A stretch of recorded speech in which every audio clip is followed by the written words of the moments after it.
Oi, gente, aqui é a Prof. Dani e vou falar um pouquinho com vocês sobre os tipos de cantiga trovadoresca.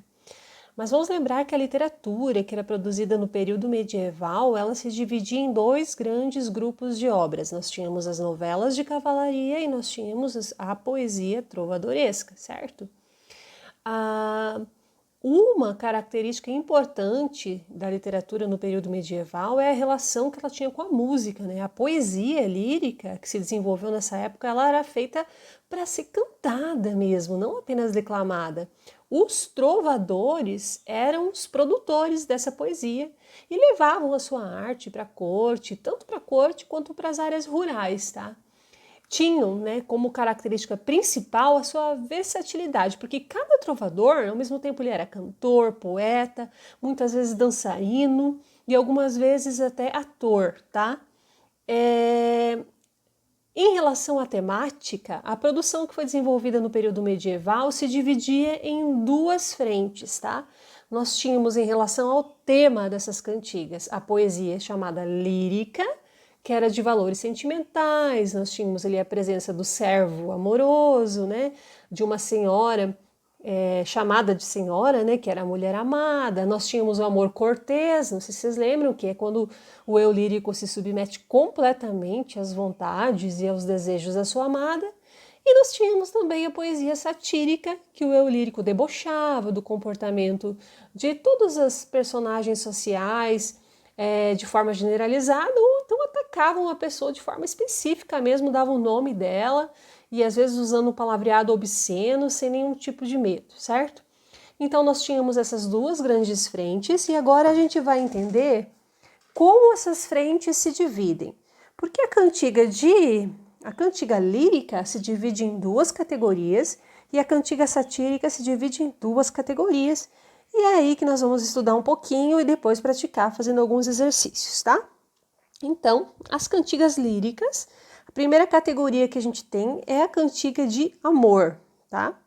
A primeira característica da cantiga de amor, o trovador canta o sentimento que não é correspondido pela mulher amada, tá? Então sempre vai ser aquele cara sofrendo, né, falando do seu sentimento e reclamando que não vai ser correspondido pela mulher amada.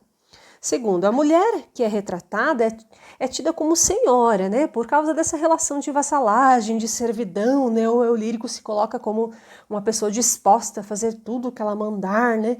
Então essa senhora se torna superior àquele trovador, a quem a ama. Ela é idealizada como se ela fosse perfeita.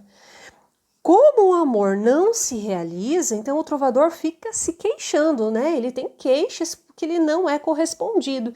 E aí a gente vê essa característica presente, inclusive nos dias de hoje. A gente tem a tal da sofrência, não só a sofrência, a gente tem em várias áreas musicais, em vários gêneros musicais, a gente tem a presença dessa característica da queixa, né? Alguém sofrendo por um amor não correspondido. É interessante ver como isso perdura.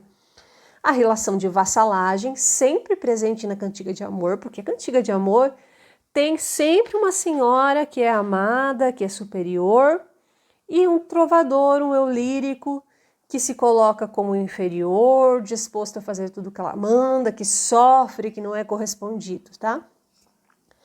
Ainda na cantiga lírica, a gente tem um tipo de cantiga chamada de amigo. Então, veja bem, a lírica se divide em cantiga de amor e cantiga de amigo.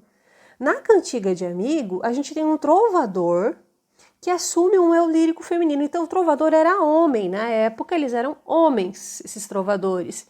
Porém, quando eles interpretavam, quando eles faziam a composição de uma cantiga de amigo, na cantiga, quem falava era uma voz feminina, por mais que fosse um trovador homem. Porque na cantiga de amigo, a característica dela é sempre uma mulher se lamentando. Então, coloque isso na sua cabeça. O trovador é um homem, por causa da época, não tinha trovadores mulheres. Porém, quando era uma cantiga de amigo, a letra dessa cantiga trazia uma mulher sofrendo de amor, por mais que fosse interpretada por um homem, tá? Então, na cantiga de amigo, o trovador assume o lírico feminino. Por quê? Porque esses trovadores imaginavam o que as mulheres sentiam e levavam isso para sua cantiga, né? Complicado. Essas cantigas revelam que os trovadores pensavam ser a visão feminina de amor. Então eles imaginavam, não, a mulher, ela pensa no amor dessa forma. A mulher entende o amor dessa forma. A mulher sofre de amor dessa forma. E cantavam e faziam e tornavam a cantiga, né? Criavam a cantiga com uma voz lírica feminina, por mais que fossem eles os compositores e interpretadores. Nessas cantigas, a mulher sempre se queixava da ausência do seu amante e reclamava das promessas que ele lhe fez, angustiava-se pela falta de informação, então ela fica se lamentando, onde está esse, ela chama de amigo, tá? Ela não vai chamar de outra coisa, ela chama onde está esse amigo, né? Ele me prometeu isso e aquilo, né? Ela fica angustiada e fica ali reclamando. E nessas reclamações, é muito característico da cantiga de amigo que ela reclame sempre com alguém ou com algo. Então a gente vai ver que às vezes ela está conversando com a mãe e reclamando para a mãe. Às vezes ela está conversando com um elemento da natureza, com as flores, né, com a mata. Então ela sempre está reclamando, estabelecendo um diálogo com outra pessoa ou com algo. É característica da cantiga de amigo. E sempre num cenário campestre, tá? Sempre ali no campo, né? Aquele ambiente bem bucólico. Presença de refrão. Então, na cantiga de amigo, a gente sempre vai ter um refrão, que é aquela parte que se repete, assim como acontece nas músicas. Já as cantigas satíricas, que a gente tem duas grandes divisões, as líricas, que é a cantiga de amor e a cantiga de amigo, e as satíricas, que agora a gente vai ver que é a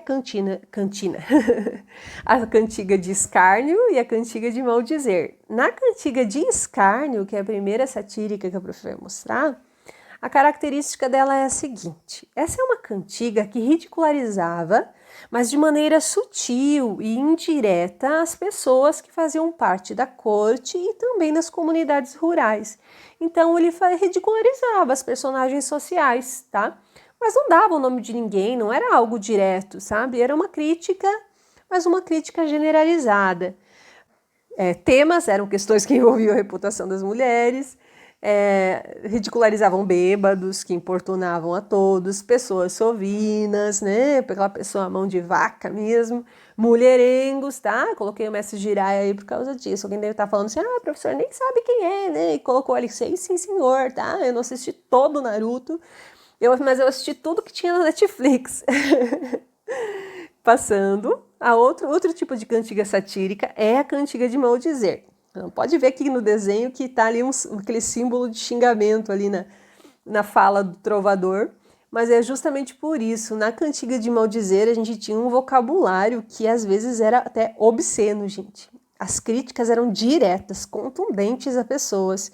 Então, o trovador, às vezes era até encomendado isso para o trovador, para falar a verdade, tá? Às vezes ele era pago para fazer essa cantiga para atingir alguém, ou às vezes ele realmente não gostava da pessoa, então ele fazia essa cantiga e dava até o nome dela, ou dava dicas que todo mundo identificava essa pessoa, e de forma bastante grosseira, ele não tinha nenhum tipo de cuidado, né? A intenção era ofender mesmo. Quais eram os temas? Situações amorosas entre nobres e membros do clero da igreja, tá? Desacato a alguma pessoa, desqualificação de um ou outro trovador. Muito bem. Acabou. Vou deixar aqui na última imagem, não vou pôr na primeira. Tão bonitinha, né? Então, gente, é assim. Agora vocês vão ter atividade relacionada a essas cantigas, tá? Eu vou apresentar para vocês 4 cantigas, uma de cada tipo, de amor, de amigo, de escárnio, de maldizer, e vou criar um questionário para vocês. Esse questionário vai valer nota de prova, não é que nem a atividade anterior, que vocês só mandaram uma foto e ficou registrado uma nota simbólica. Esse questionário ele vai representar uma nota de avaliação, tá? Só para ficar claro, essas atividades que valem como nota simbólica, nós vamos somá-las no final, a gente vai fazer uma conta para transformá-las em uma nota de prova. Então, você deixar de fazer uma atividade mais simples pode acarretar prejuízo para você sim. Então, faça as atividades com nota simbólica, que são aquelas valendo 30, e faça essas atividades valendo 100. Tome um pouco de cuidado, né? Faça você já está em casa, você administre seu tempo, né? Aprenda, sinta que você está aprendendo alguma coisa num momento como esse, porque depois que tudo passar, a gente vai ter que correr atrás de tanto prejuízo, que o fato de você ter estudado um pouco, ter adquirido um pouco de conhecimento, vai ser uma coisa a menos para você correr atrás, certo? Então fica essa mensagem da prof. E aguardo vocês para fazer o formulário, preencherem com consciência, certinho, depois de ver esse vídeo, né? Um beijo, gente. Espero que vocês tenham gostado.